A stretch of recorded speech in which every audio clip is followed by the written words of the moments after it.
நாடாளுமன்ற மழைக்கால கூட்டத்தொடர் ஆகஸ்ட் 11ஆம் நாளுடன் முடிவடைய உள்ள நிலையில் ஆகஸ்ட் 10ஆம் நாளன்று அரசுக்கு எதிரான நம்பிக்கையில்லா தீர்மானம் மீது பிரதமர் நரேந்திர மோடி மக்களவையில் விளக்கமளிக்க இருக்கிறார்.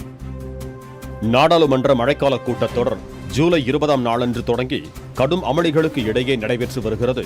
மணிப்பூர் கலவரம் தொடர்பாக நாடாளுமன்றத்தில் பிரதமர் மோடி விளக்கமளிக்க வேண்டும் என எதிர்க்கட்சி எம்பிக்கள் கோரிக்கை விடுத்து வருகின்றனர். இதற்கு பிரதமர் முன்வராத நிலையில் காங்கிரஸ் எம்பி கௌரவ் கோகாய் மணிப்பூர் கலவரம் தொடர்பாக ஒன்றிய அரசுக்கு எதிராக நம்பிக்கையில்லா தீர்மானம் கொண்டு வந்தார். இந்த தீர்மானம் ஏற்றுக்கொள்ளப்படுவதாக பேரவைத் தலைவர் ஓம் பிர்லா தெரிவித்த நிலையில் இன்று ஓம் பிர்லா தலைமையில் எதிர்க்கட்சி தலைவர்கள் ஆய்வுக் கூட்டம் நடைபெற்றது.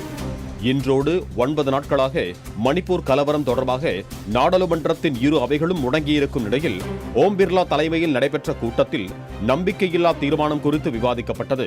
அரசுக்கு எதிராக நம்பிக்கையில்லா தீர்மானம் வழங்கப்பட்டிருக்கும் நிலையில் ஒன்றிய அரசு தனது சட்ட வரைவுகளை நிறைவேற்றுவது நாடாளுமன்ற விதிகளுக்கு எதிரானது என கூறி ஆய்வுக் கூட்டத்தில் இருந்து 12 நிமிடங்களில் எதிர்க்கட்சி எம்பிக்கள் வெளிநடப்பு செய்தனர்.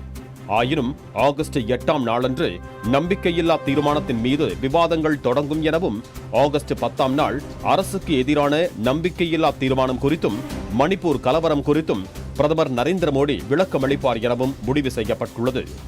ஜூலை 20ஆம் நாள் தொடங்கிய மழைக்கால கூட்டத்தொடர் ஆகஸ்ட் 11ஆம் நாளுடன் நிறைவு பெறுவது குறிப்பிடத்தக்கது.